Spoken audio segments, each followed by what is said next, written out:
사명자에게 주시는 보상이라는 제목으로 하나님 말씀을 전하도록 하겠습니다. 오늘은 참 기쁜 날입니다. 우리 교회에 과거에 임직식도 한 적이 있었습니다만은 오늘은 일터 선교사 4분을 파송하는 하나님의 은혜로운 예배가 오늘 이루어지게 됐습니다. 제가 목사가 된 그때의 그 감격도 있지만은 우리 성도들 가운데에 이렇게 선교사로 파송을 한다는 것은 정말 하나님한테 귀하게 쓰임 받는다는 그것에 굉장히 감동이 되지 않을 수가 없습니다. 제가 오래전에 사업을 할 때에 우리 직원들이 여러 사람이 있었습니다. 직원을 뽑을 때에 기준을 제가 정했는데 반드시 교회를 다니는 사람으로 채용을 했습니다. 10몇 명이 직원이 이렇게 있었을 때에 여러 가지 부서에 하는 일이 다 다르지만은 아침에 출근하면 같이 예배 드리고 그리고 자기 각자 업무를 하곤 했었습니다.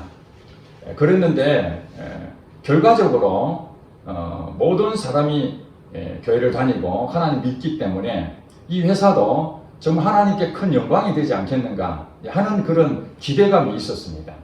그리고 다 믿음의 사람이기 때문에 일도 정말 서로 협력하고 서로 관계가 바르게 될 줄 알았습니다.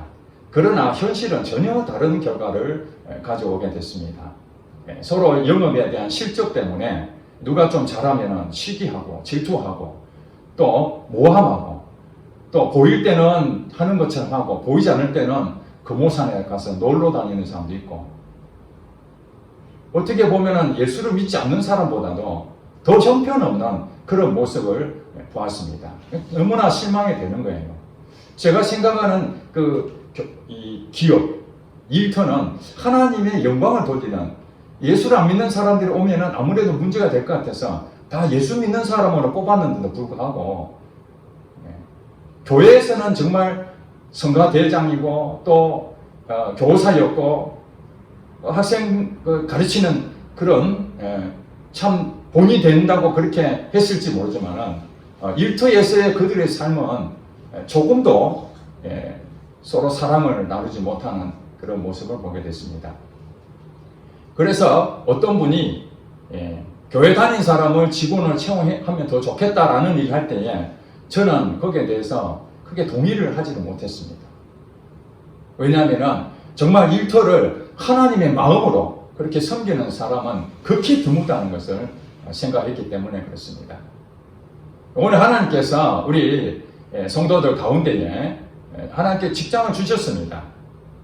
직장을 주신 것은 여러분이 어떻게 해서 그 직장을 얻었는지 한번 곰곰이 생각해 보시기 바랍니다. 그냥 먹고 살기 위해서 생계수단으로 그렇게 여러분이 생각하고 있습니까? 아니면은 하나님께서 나를 이곳에 보낸 특별한 뜻이 있을 것이다. 지금 이 일터에 하나님 무엇을 원하시는가? 그것을 살피면서 여러분들이 그 일터를 섬기고 있는지 한번 곰곰이 생각해보는 시간이 되었으면 좋겠습니다. 일반적으로 우리는 가끔씩 이런 오해를 합니다. 교회는 거룩한 곳이고 일터, 직장은 세상 일 하는 곳이다. 이렇게 구분해서 생각합니다. 교회 와서는 참 거룩하고 찬송하고 기도하고 예배드리는 이것에 만족해하고 교회 와서 물론 싸울 때도 있지만은 대부분은 거룩한 모습을 가지려고 하지 않습니까? 그런데 일터에 가면은 그런 모습은 다 없어지고 자기 이익을 취하고 사람을 음해하고 시기하고 갈등을 빚고 도무지 예수 믿는 그 모습이 보이지 않는 그런 것들이 굉장히 많다는 사실입니다. 하나님은 교회만 있는 분이 아닙니다. 하나님은 교회도 계시고 우리 가정에도 계시고 여러분이 일하는 일터도 하나님이 계신다는 사실을 반드시 명심해야 됩니다. 그렇기 때문에 교회에 왔을 때는 내가 거룩해져야 되고 가정이나 일터에 갔을 때는 여러분이 하고 싶은 대로 하는 것이 아니라는 거예요. 그래서 세상 사람들이 예수 믿는 사람들에게 이중인격자라는 참으로 좋지 않는 별명을 붙여주지 않습니까? 교회는 거룩한 척, 성경책 끼고 다닐지 모르지만은 회사에서나 가정에서나 바르게 행동하지 못하는 모습 보고 그들이 실망하는 거예요. 그런 점에서 오늘 우리의 마음을 다시 바꿔야 됩니다. 교회든지 일터든지 가정에서든지 하나님은 언제나 계시고 지켜보신다는 사실, 동일한 마음을 가져야 된다는 것입니다. 오늘 본문 내용에 보면은 다니엘서 3장 1절부터 사실은 읽어야 되는데 굉장히 내용이 많기 때문에 중간에 마지막 부분만 우리가 공독을 했습니다.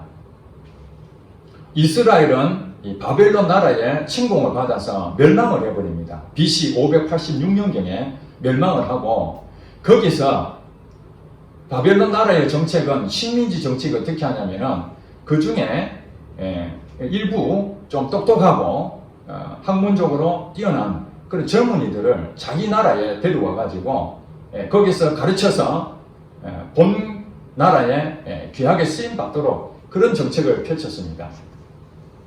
그래서 이스라엘 나라의 다니엘이라는 사람과 그의 친구였던 사드락, 메삭, 아벤느고라는 이 사람들도 소년이었지만 학문이 뛰어나서 바벨론으로 잡혀갑니다.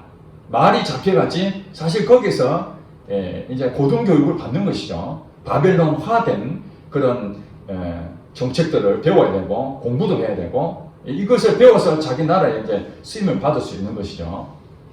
그렇게 해서 왔는데 문제가 한 가지 생겼습니다. 바벨론 나라의 이 느부갓네살 왕은 금신상을 만들어 놓고 모든 사람들은 일정한 시간에 절을 해야 되는 것입니다. 그러나 이스라엘 사람들은 자기들이 믿는 신이 분명합니다. 하나님 한 분밖에 없습니다. 금신상을 만들어 놓고 거기에 절한다는 것은 우상을 숭배하는 일이기 때문에 그 죄를 범하는 것이거든요. 그렇기 때문에 이스라엘 백성들은 절대로 금신상에 경배할 수가 없는 것입니다. 이 다니엘의 이 세 친구들은 사실은 하나님을 진실하게 믿는 자였는데 그래도 특별하게 바벨론 왕의 총애를 입고 고등교육을 받는 자리에 있기 때문에 잘하면은 식민지에 소속돼 있지만은 잘하면은 출세를 할 수 있는 길이 보이는 것입니다. 교육만 잘 받고 시키는 대로 바벨론 나라에서 시키는 대로 따라가면은 언제든지 출세할 수 있는 그런 보장을 받을 수가 있는 것입니다. 문제는 금신상에 절을 해야 된다는 사실입니다. 이것이 무슨 의미인가? 우리는 교회를 다닐 때는 다 하나님 믿는 백성들이 오지만은 여러분이 있는 그 일터는 하나님 믿는 사람도 있고 이방신을 섬기는 불신자들 대부분입니다. 그런데 특별히 그 사장님이 하나님을 믿지 않는 사람은 마치 바벨론 왕의 이 느부갓네살과 비슷한 그런 취향이라고 보시면 됩니다.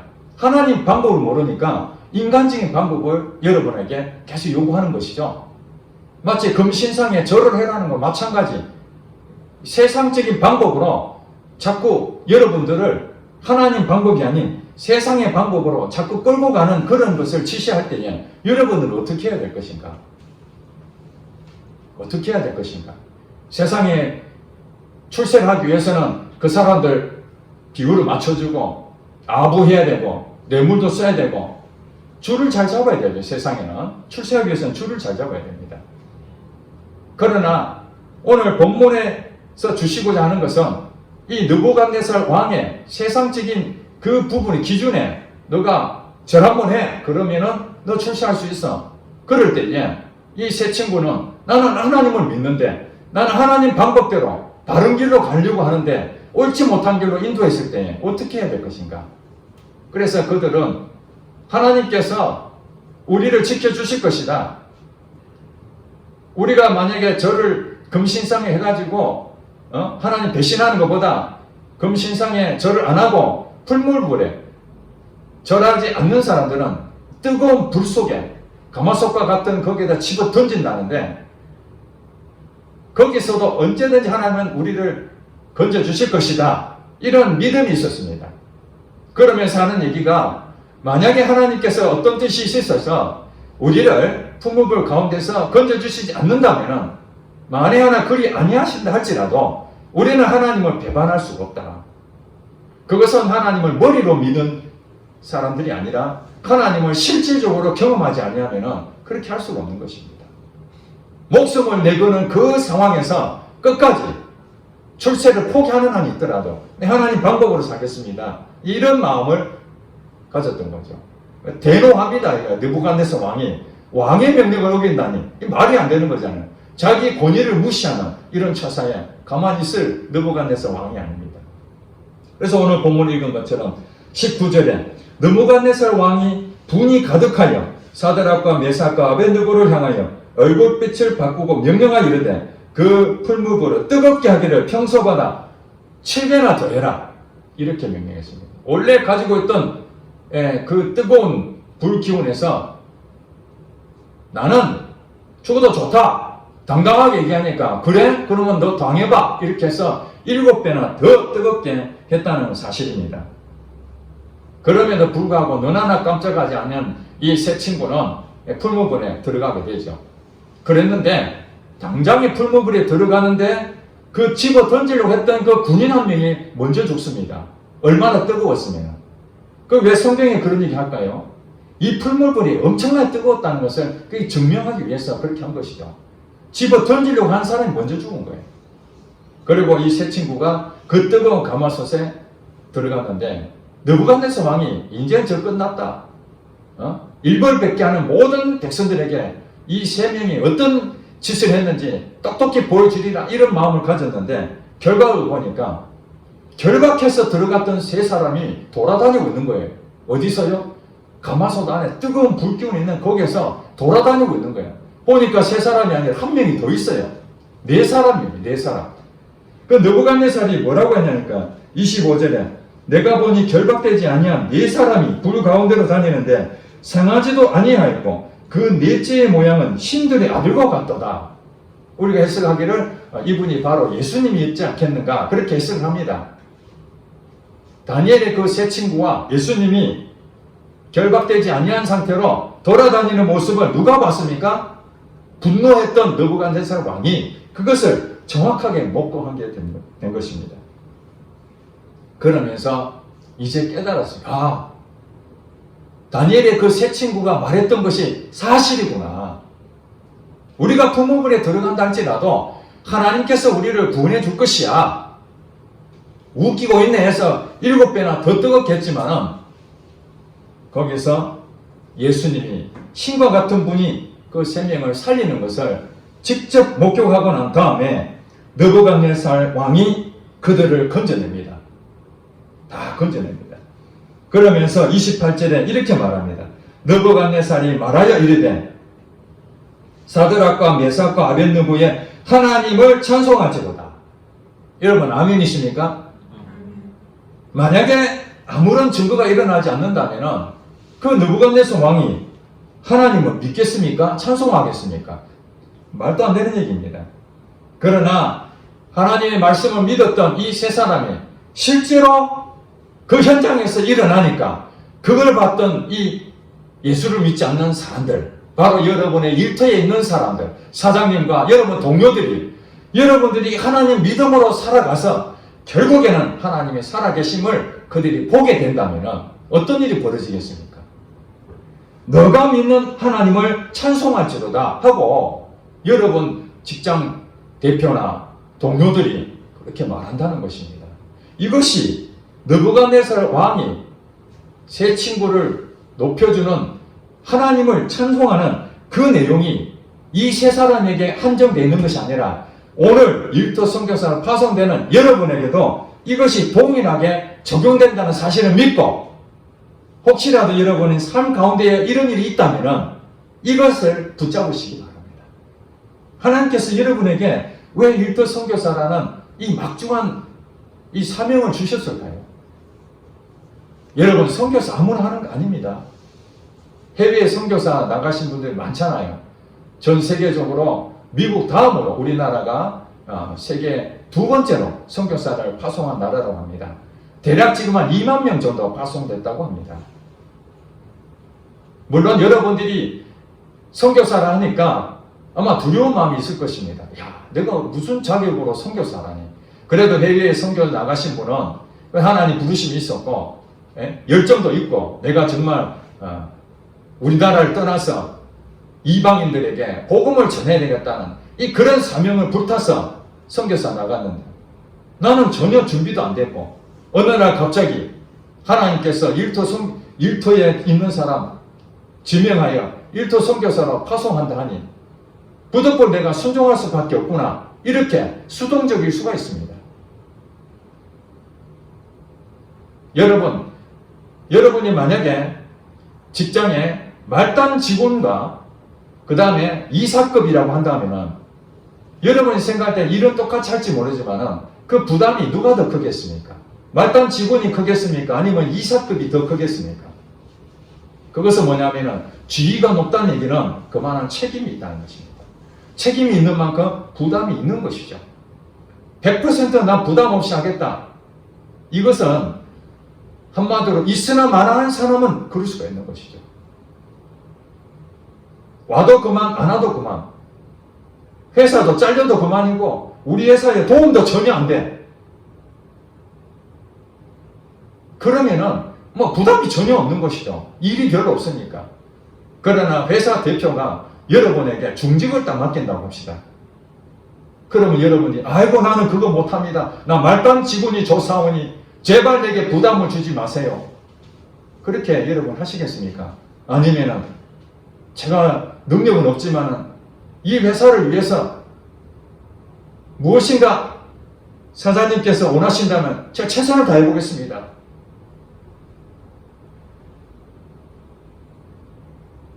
해외 선교사 나가는 부분에서 여러분들이 순교도 하고 먹지도 못하고 언어도 달라서 그 많은 핍박을 당하는 이런 모습 때문에 나도 정말 그런 이 고난 가운데 있어야 되는 거 아닌가 하는 그런 부담도 가질 수 있습니다. 그런 것이 실제로 그런 일어나고 있고요. 그런데 여러분들에게 원하시는 것은 그렇게 순교까지 원하는 그런 해외 선교사 그런 얘기는 아닙니다. 여러분들이 순교하겠다고 마음먹는다고 순교 아무나 하는 것이 아닙니다. 하나님이 그 사람에게 순교할 수 있도록 그런 마음을 주지 않으면 아무도 순교할 수가 없습니다. 제 주변에 선교사로 나가신 분들이 여러 분 계십니다. 그분이 선교사 나갔는데 이슬람권에 선교사로 나가셨어요. 몇 년에 한 번 이제 들어오죠. 들어와서 선교 보고를 하면은 어떻게 선교를 하느냐. 사실은 그분은 복음을 전할 수 있는 상황이 예수를 믿으세요. 하나님 믿으세요. 이렇게 말하면 바로 추방당합니다. 여러분 아시잖아요. 이슬람권에 있는 문화는 국가와 종교가 일치된 사회입니다. 예수를 믿는다는 그 순간 자기 종교를 개종하는 거거든요. 그러면은 그 일가족 모두가 사회생활을 할 수가 없어요. 그런 데서는 어떻게 하느냐? 그냥 사는 겁니다. 그들과 함께 이웃으로서 이 선교사님 하는 일은 예수를 믿으세요가 아니라 이 선교사가 왜 왔는지는 이웃 주민들이 다 압니다. 예수를 믿는 사람입니다. 한국에서 온 예수 믿는 사람이라면 그건 압니다. 그래서 이 사람이 와가지고 한글도 가르쳐주고 컴퓨터도 가르쳐주고 또 아픈 사람들 가서 기도해주고 먹을 것도 갖다주고 격려해주고 같이 생활합니다.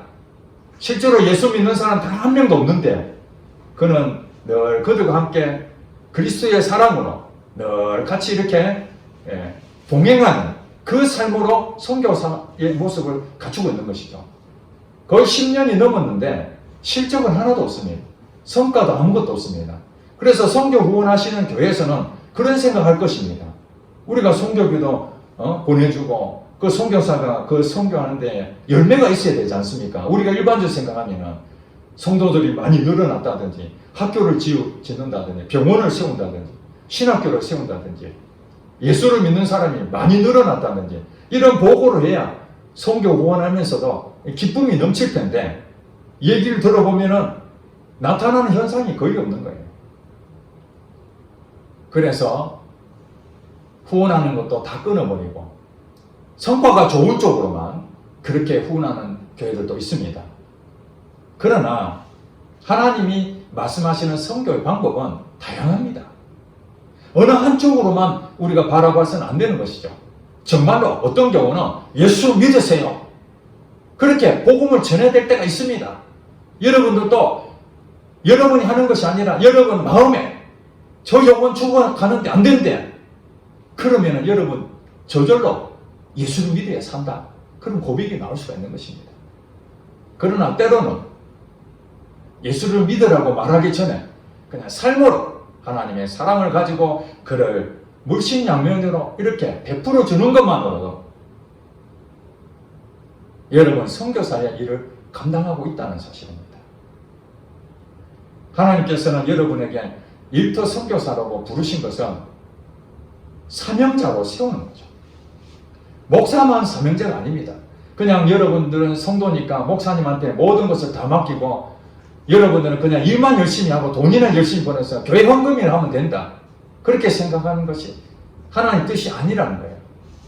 하나님 믿는 사람들은 다 하나님의 마음으로 예수를 믿지 않는 사람들에게 여러분들이 하나님을 드러내는 것입니다. 드러내는 방법이 다양한 것이죠.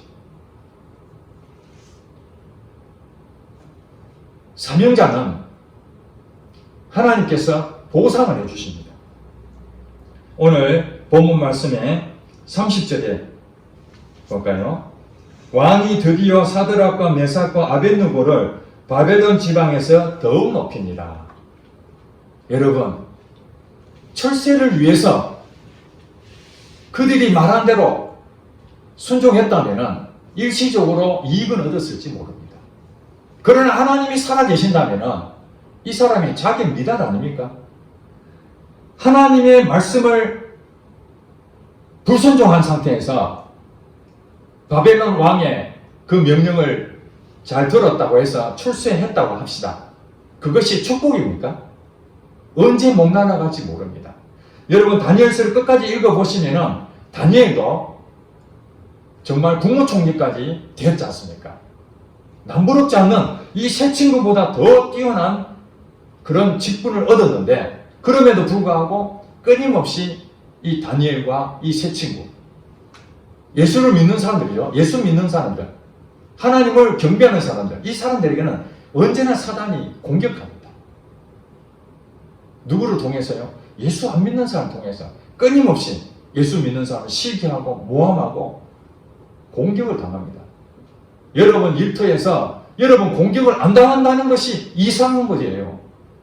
예수를 믿었는데 여러분들이 그 일터에서 아무 문제가 없다. 그 얘기는 여러분이 둘 중에 하나죠. 정말 사랑으로 잘 베풀어서 그들이 마음이 변하여 여러분 좋게 생각하든지 아니면 여러분들이 하나님을 드러내지 않고 그렇게 사니까 악한 영이 여러분 공격도 안 하는 거예요. 너무 시시해가지고 뭔가 영적으로 그 일터를 변화시키는 그런 하나의 하나님의 통로로 그게 들어갔다면 악한 영이 가만히 있겠습니까? 큰일 났다. 이 사업장이 완전히 하나님의 나라로 바뀌겠구나. 긴장하지 않겠습니까? 그런데 시시한 사람이 오면은 거들떠 보지 않는 거죠. 어떤 사람이 그렇습니다. 무당한테 그 점을 막 치는데 예수 믿는 사람이 갔더니 점괘가 안 나온다고. 이 중에 혹시 예수 믿는 사람 있습니까? 제가 예수 믿는데요. 재수없다고 빨리 가라고. 점괘가 안 나온다. 예수 믿는 사람 있으면은 일이 방해된다. 이 점쟁이도 맞춘다니까요. 그 사단이 여러분 일터를 꽉 붙잡고 있습니다. 그걸 아셔야 됩니다. 그럼 여러분들이 거기에 파송이 됐다는 얘기는 뭐냐면은 이제 그곳에 하나님 나라를 세우라는 거예요. 그런데 여러분 능력이 됩니까? 여러분이 스스로 생각해보면 알 겁니다. 나는 그럴만한 능력이 안 되는데 내 인격도 부족하고 내가 지위도 그렇게 높은 편도 아니고 누가 보더라도 영향력 끼칠 만한 그런 위치가 아닌데 이렇게 생각할 것입니다. 바로 그렇습니다. 바로 여러분이 그렇기 때문에 하나님께서 여러분들을 택한 것입니다.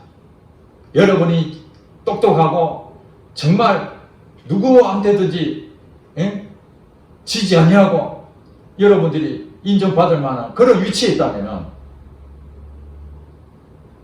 그게 하나님이 했다고 할 수 있겠습니까? 하나님을 의지할 수 있겠습니까? 자기 능력으로 다 할 수 있는데 그런 사람은 하나님이 택하지 아니하시고 저와 여러분들을 아무리 찾아봐도 참 모나고 뭔가 결심해도 또 넘어지고 이거 하면 안 되는데 시간이 지나면 또 넘어진 내 모습을 발견하며 내가 어떻게 믿음으로 살아낼 수 있겠는가? 그 무너질 때가 너무나 많지 않습니까?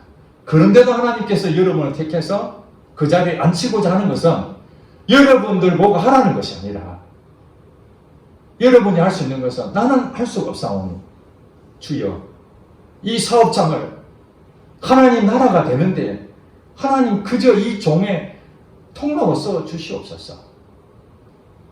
저는 성경을 보면서 큰 위로를 받은 것이 있습니다. 에레미야 33장 2절 3절 말씀. 저는 이것이 목회하는 데에 너무너무 큰 힘이 됐습니다. 일을 행하시는 여호와 그것을 만들며 성취하시는 여호와가 너에게 말하노라. 너는 내게 부르짖으라. 그리하면 내가 너에게 응답하겠다. 이 말씀입니다. 명확하잖아요. 하나님이 하실 일과 내가 할 일이 딱 정해져 있어요. 하나님은 일을 행하고 그것을 만들고 성취하시는 모든 플랜을 하나님 다 갖고 계시고 일을 하시는 거예요. 우리는 뭐라고요? 그냥 기도만 해라. 너는. 그런데 왜 기도하라고 하겠습니까? 이게 재밌는 일이 있어요. 만약에 기도 안 한다는 얘기는 하나님이 무슨 일을 했는데 기도 안 하면요. 그것이 하나님이 하셨는지 여러분 알 수 있을 것 같습니까? 인간이 머리가 나빠서 하나님이 사인을 모릅니다. 재수 좋다고 생각한 거예요. 뭐 그냥 되니까. 그런데 하나님이 여러분에게 기도 제목을 줍니다. 기도하라고. 여러분 대표를 기도해라. 너희 사업장을 위해서 기도하라. 지금 사업장이 아이템이 부족해서 언제 망할지 모른다. 여러분 망하면 어떻게 됩니까? 여러분 일자리 잃는 겁니다. 여러분도 망하는 것이죠. 일시적이지만. 그렇죠? 그 직장을 다니는데 그 직장이 계속 성장해야 되잖아요. 성장해야 여러분도 성장하죠. 그렇지 않습니까? 사세 확장도 하고 그래야 되는데 회사가 어렵다는 거예요. 그 얘기 들으면서 야 어디로 도망갈까? 딴 회사 찾아봐야겠다. 이건 일반적인 사람들이 생각하는 것입니다. 자기 이익을 찾아가는 거죠. 그런데 망하고 흥하고는 하나님 손에 달려있잖아요. 사무엘상 2장에 보면 그렇게 나옵니다. 여호와께서 우리를 가난하게도 하시고 부하게도 하시며 낮추기도 하시며 높이기도 하신다. 이렇게 말씀하고 계세요. 여러분 회사를 부하게도 하실 수 있고 망하게도 하실 수 있는 분이 하나님이신 거예요.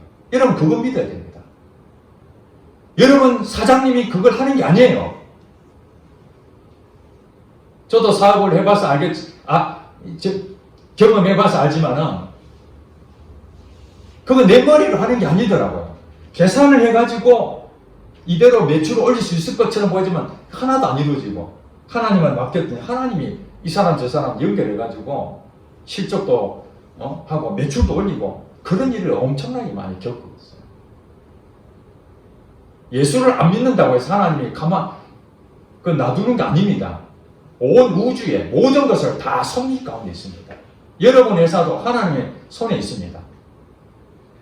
그러니 여러분이 그 회사를 살릴 수도 있고 죽일 수도 있다는 그 권한이 여러분에게 있다면 여러분들이 얼마나 중요한 사람입니까? 엄청나게 중요하잖아요. 그것은 말단 직원이냐 아니면 이사급이냐고 관계없습니다. 여러분들이 이제 무엇을 해야 되는가? 기도하라는 거예요. 우리에게 바라는 것은 내가 하는 것이 아니라 하나님, 우리 회사가 지금 풍경 더마에 와 있습니다. 하나님 능력을 믿습니다. 아이템을 주세요. 새로운 거래처를 주세요. 그리고 여러분이 때로는 밤을 새서 여러분 이 세운 회사는 아니라 할지라도 그 직원이 눈물로써 기도하고 있는데 그 대표가 만약에 알았다고 합시다. 야, 직원이 말이지, 이 회사가 망하지 않도록 저렇게 기도하고 있구나. 대표가 힘이 안 나겠습니까? 예수 믿는 사람이 다르구나, 그거 아니겠습니까? 그래서 여러분들이 할 것은 회사를 위해서 기도하셔야 되고, 그 회사를 운영하는 그 지도자, 그 대표잖아, 대표. 그 대표를 위해서 하나님 그 대표에게 바르게 이 회사를 운영할 수 있도록 은혜를 주세요. 기도하시고, 또 여러분 직장 동료들, 그들을 살피기 위해서 여러분들이 끊임없이 기도를 해야 됩니다. 그럼 누가 한다고요? 하나님이 일을 하시게 됩니다. 여러분들은 사인만 받으면 됩니다. 여러분들이 뭘 해야 되냐? 먼저 하지 마시고 하나님이 여러분에게 사인을 줄 것입니다. 하나님, 제가 어떻게 할까요? 그럼 하나님이 여러분에게 그 동료를 어떻게 섬겨야 될 것이고 사인을 다 줍니다. 환경을 다 만들어 주시고 상황을 다 주십니다. 우리가 할 것은 그것밖에 없습니다. 성령님이 인도를 받는 것입니다. 성령님 어떻게 할까요? 그럼 성령님이 다 가르쳐 줍니다. 안 가르쳐 줄 리가 없습니다. 왜냐하면 여러분 선교사를 파송해놓고 하나님이 가만히 있겠습니까? 말이 안 되지 않습니까? 회사 대표가 여러분을 직원을 뽑았는데 월급도 안 주고 일만 부려 먹겠습니까? 누가 거기 있겠습니까? 월급도 주고 일도 주고 또 필요한 장비도 주고 할 수 있도록 모든 여건을 만들어주는 게 그 회사 대표의 할 일 아니겠습니까? 그 다음에 여러분들은 본이 되어야 됩니다. 본이. 교회에서는 거룩한 척하고 일터에 가서는 여러분 성질 다 부리고 서로 싸우고 모함하고 이런 것들이 그냥 자연스러운 일이라 할지라도 하나님이 다 보고 계신다니까요. 그러니까 오늘 이제 설교 들으니까 이제 여러분들 가서 이제 회사에서도 거룩한 척 하면 안 되는 것입니다. 내가 예수 믿는 사람인데 이제 내가 일터 선교사를 파송받았었는데 저 사람이 나를 보면 어떻게 생각하지? 이렇게 접근하면 여러분 다 망합니다. 이것이 바로 외식하는 사람이 되는 겁니다. 하나님 원하시는 것은 그걸 원하는 겁니다. 여러분이 그 일터에 있는 사람들에게 솔직하라는 거예요. 나 정말 능력이 부족해. 그래서 내가 날마다 하나님께 기도한다. 하나님 지혜를 달라고. 여러분 실제로 그렇게 기도하셔야 됩니다. 지혜를 구해야 됩니다. 여러분 일 제대로 못하는데 어떻게 사람들에게 인정도 못 받는데 하나님이 영광을 받으시겠습니까? 하는 일마다 회사에 이익을 주지 못하면 손해 끼치고 제발 너는 나갔으면 좋겠다. 우리 회사에 필요 없다. 이런 사람이 되면은 이게 영광을 가릴 수밖에 없잖아요. 그러니까 여러분들이 지금부터 할 일은 뭐냐면 여러분들이 완벽해져라는 게 아닙니다. 일도 완벽하게 하고 사람들 앞에 완전하게 완벽한 모습으로 보여줘라는 게 아니라 여러분이 있는 그대로 하나님 앞에 가서 하나님 내가 이렇게 일하는데 부족함이 많습니다. 어떻게 일을 해야 되겠습니까? 은혜를 주세요. 지혜를 주세요. 이렇게 기도해야 되면서 또 일을 배워야 되고 하나님이 가르쳐 주시면 그것도 열심히 해야 되고 게으르면 안 되는 것이죠. 그리고 여러분들이 성격에 문제되는 것도 사람들이 야 이런 부분이 너무 약해. 나는 이런 부분이 연약한 단점이야. 나도 고치려면 잘 안 돼. 그래서 나는 하나님한테 늘 이 기도한다. 하나님 이것 때문에 나 정말 힘듭니다. 그러면서 그 동료들에게 나의 솔직한 얘기를 하라는 거예요. 그리고 잘못했을 때 잘못했다고 사과도 하는 거예요. 그런데 거룩한 척, 아닌 척 보일 때는 좋은 모습만 보이고 실제로는 다 뒤에서 욕하고 이런 모습들은 금방 합니다. 그 사람들. 그러니 여러분들은 이제부터 어깨에 힘이 들어가면 안 됩니다. 이제 내가 일터 선교사가 되었으니까 내가 무언가 해봐야 되겠다. 이렇게 접근하면 다 망하는 겁니다. 지금부터. 여러분 설교를 수없이 들었잖아요. 그거는 율법적인 얘기입니다. 율법적인. 여러분이 한번 해봐라는 거예요. 그건 절대 안 되는 겁니다. 지금부터 여러분 할 일은 하나님 붙잡고 기도하라는 거예요. 하나님. 내가 일터 선교사라 부름받았는데 아무것도 모릅니다. 어떻게 할지 모르겠습니다. 하나님밖에 없습니다. 여러분 그 일터가 여러분 주시는 그 언제 여러분 일터를 거기서 떠날지 아무도 모르잖아요.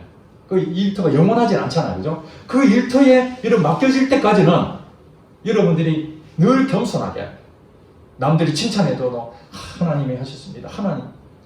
그러면은 나중에 어떤 일이 생기냐? 때로는 불이익을 당한다 할지라도 왕이 이 새 친구를 더욱 높여주는 보상을 해주십니다.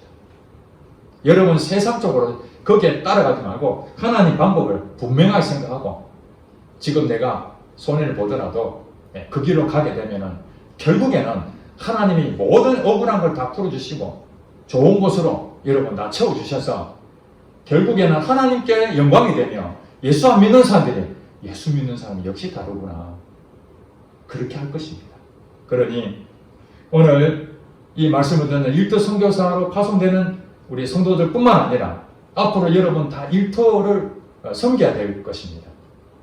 동일한 마음입니다. 기도하는 수밖에 없습니다. 하나님이 일을 하실 것입니다. 그 하나님이 어떻게 일하시는지 기대를 가지면서 여러분 일터에 하나님이 보내신 선교사 아무나 하는 것이 아닌데 부족한 나를 이곳에 보내셨구나. 이제부터 내가 오직 하나님만 따라가는 그런 삶으로 하나님 이 일터가 하나님께 영광이 되는 그 모습으로 여러분 쓰임받기를 주의 이름으로 축복합니다.